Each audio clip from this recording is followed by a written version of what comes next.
You had a very unconventional path to playing football because not only did you spend a lot of your childhood in Saudi Arabia, you also Mhm. were heavily involved in a lot of other sports. What was that like to play sports outside of this country? And also, how did that lead you to your passion of now playing football? Well, I mean, you're exactly right. I mean, my path to playing football is definitely not like the average cat, I would say normally. But no, it was truly amazing. Playing overseas, playing around in a whole different culture. I mean, it started with flag football. I mean, I like it wasn't a normal conventional way. Sort of like you play Pop Warner and all that. I played flag football. You know what? But it was good. I mean, I playing a lot of different sports. I got to really see which ones I really liked and loved, and I grinded through every one of them. So I mean, it was kind of just really it was good to I learned a lot about myself going through playing a lot of different sports and realizing that hey, like you're playing baseball right now and you're trying to slide and you're trying to hit the guy too. Like you're trying to like not avoid contact where you're supposed to. So like there were signs that like you're not really in the right sports sort of thing. Like I was baseball and then basketball. I mean there is ample signs of just like you're more of a football player and sort of thing. I mean I love contact too much. So it's like playing all those different sports really just I mean delayed the inevitable, really. I mean, just like it all led to football. So I mean, it was yeah. So I mean, that's really it's awesome. It was awesome playing the sports and learning by myself, realizing I'm really a football player down at heart and all that. So And then in your college career, you actually started out at Kansas and then you moved on over to Tennessee State. A lot of people would say that's a big adjustment to go from a big football program to an HBCU. What led to your decision to want to go to an HBCU instead of another Power Five team? oh. Well, I was looking for opportunity. I was looking for opportunity. I was looking for just somewhere where I can just go in there and play football right away. It's about connection with me and relationships. And I really built a really great relationship with the head coach Rod Reed. He was over there at that time. Kevin Mashak. He was like the head recruiter. I knew he had contacts in the NFL, so that would be taken care of. And then also Russ Ernfield, he was the O-line coach back then when I first transferred there, and I knew he's got a lot of guys in the league, and he's a very good O-line coach, technical wise. So it was really just feeling comfortable, and I knew it was going to be a huge adjustment from like Big 12 Power Five to HBCU Tennessee State, which Tennessee State was very historic and really really good back in the day.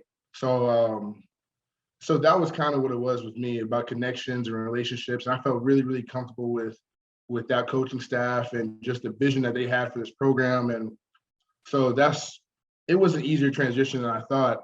And I learned a lot. I learned a lot when I transferred about the whole HBCU history and all that. And I was quite happy to learn about that. Like it made me feel even more amazing, satisfied with my decision I made with making that move. Yeah, you mentioned one of the coaches and their connection to the NFL. We're starting to see a bigger spotlight on HBCU programs, and you were one of 38 prospects that were able to be a part of the first ever HBCU combine. What was that experience like, especially to be a part of the first one? Oh, I mean, first, I mean, it was an honor. It was an honor to even be to ask to go, invited to go, and be a part of those 38 guys, 39 guys. I mean, it was truly a blessing. It was an honor. It was awesome. It was awesome just to know that like we were like the first brick to kind of to start this that HBCU combine, and it was truly amazing that we were the first guys because it's something great. It's what we did that weekend and the opportunity that we all had. All the HBCU guys, the spotlight that was on us. It's truly deserving. One thing, two, it really shows how good of young men that there are at the HBCU level, and just like it's the opportunity, it's a light that's being shined on us that maybe normally like wouldn't be there, sort of thing. At least history showed it in like the past few years. I mean, the light that's being shown right now on us, the HBCU players, is by far the most it's been in a while.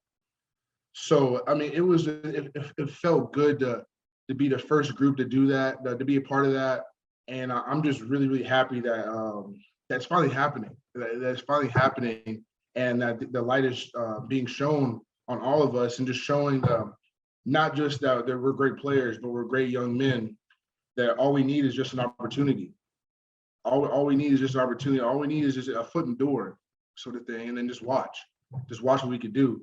I mean, there's multiple guys in the league right now from HBCUs that are all pro guys, or if they're not all pros, they're soon to be. So it was truly amazing just being a part of that and going through that. It was an amazing experience. It was awesome. So hopefully it all pays out, and it will. And you spoke about how we're seeing that the spotlight is as heavy as it's ever been on HBCU programs. Some of that can go back to what we're seeing with someone like Deion Sanders and what he's doing for Jackson State University. And you yourself got to play under someone who is also a prominent figure, Eddie George. What was that experience like working with him, and what impact did he have as a prominent figure being a part of that program? Oh man, Coach George, I mean, he's an incredible guy. I mean, there's so much good stuff to say about him. I mean, just his story, going to a military school back in high school, sort of thing, and that military school got him right.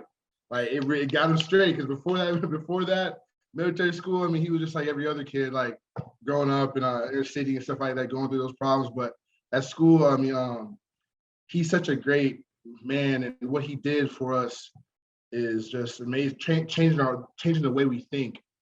All of us in the program changed the way we think about ourselves, about the game of football.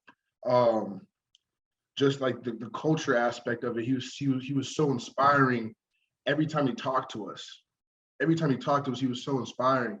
But the most like seeing him before the games, how intense he was, you could tell that he wishes that he could slide some pads on and go run through a couple 20-year-olds, sort of thing, knowing how old he is.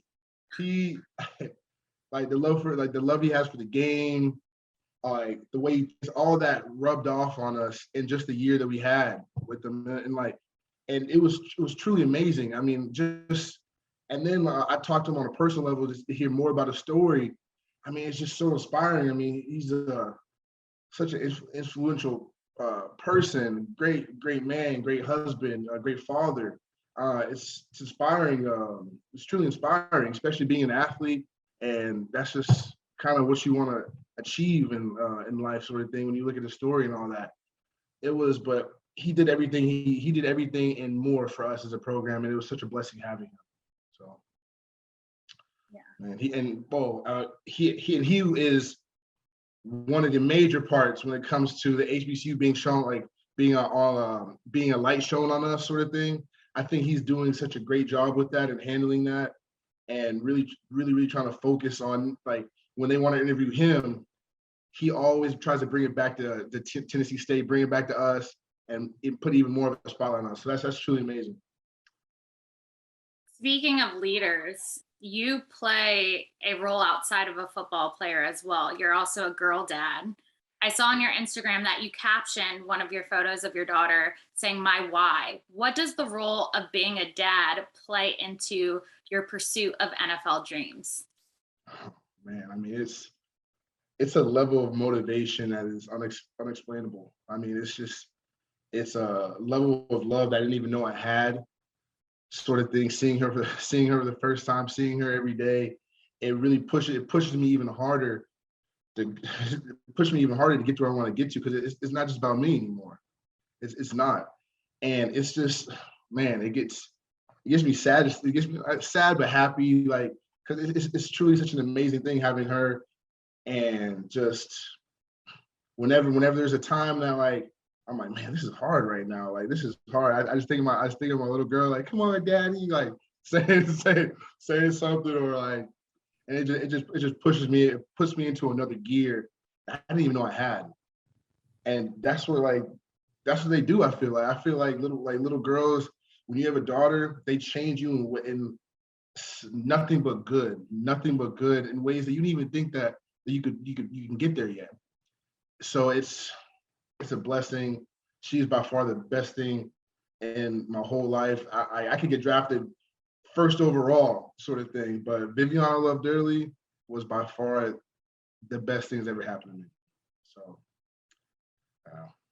And with that motivation from your daughter, you get another opportunity to really showcase your talent and go after your dreams with the HBCU Legacy Bowl, another opportunity to spotlight HBCU athletes. What are you most excited about with that opportunity?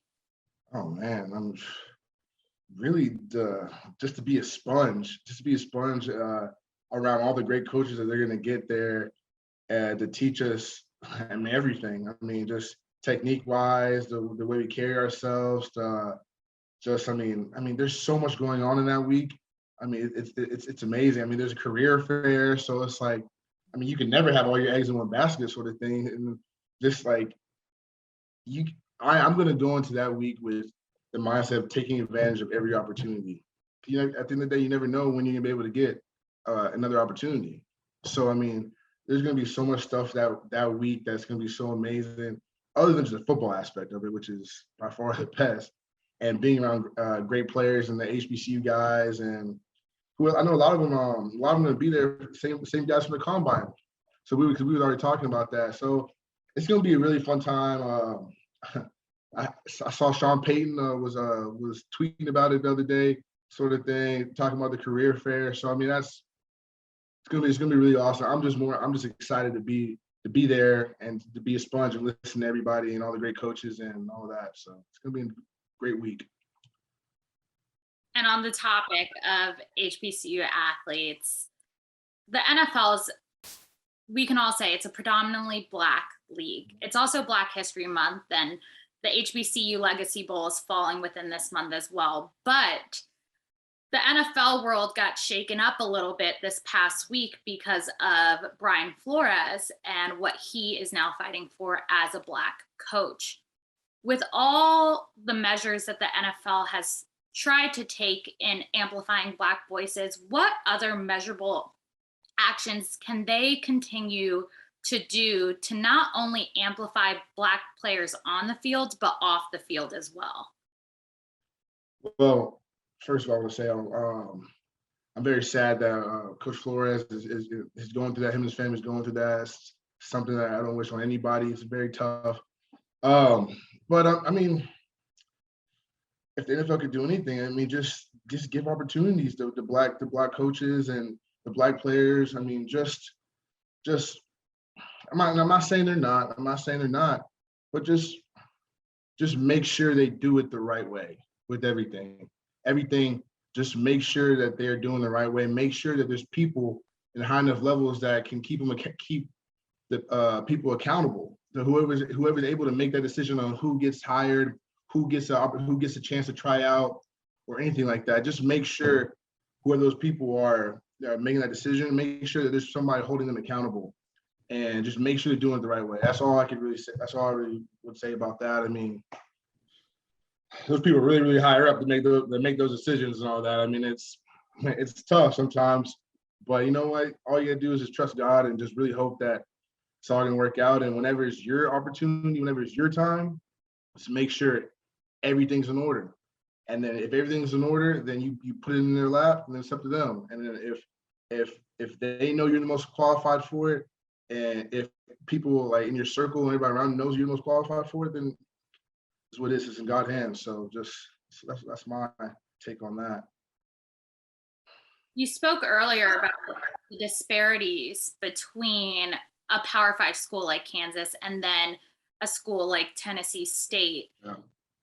You are getting the opportunity to be a part of a lot of firsts, the first HBCU Combine, the first HBCU Legacy Bowl. What is your advice to young Black athletes that may get discouraged by some of those disparities? Man, grind, and grind some more. Hard work, and hard work some more. if you put the work in, you're grinding, there's nothing that you can't achieve. And that's been my mindset. I've gotten hurt, and it's that it never made me want to stop. I kept grinding, and kept working, and things are gonna work out. So my 2 cents to them, man, is just make sure you're ready. Make sure you're ready. Make sure you're ready for whenever the opportunity is gonna come your way. And they will find you, scouts and teams. They will find you if you put good film up and you play good. You make enough noise. They will find you. So I would just say, just make sure you're ready, and make sure always grind, hard work, and don't be afraid for hard work. And then you'll get to where you want to get to. Hard work. I think that's the biggest lesson. Yeah. Well, thank you, Cam, for joining me. I am so excited to watch you and so many other players get to showcase their talents at the HBCU Legacy Bowl. Thank you for having me. Thank you for this opportunity. Thank you.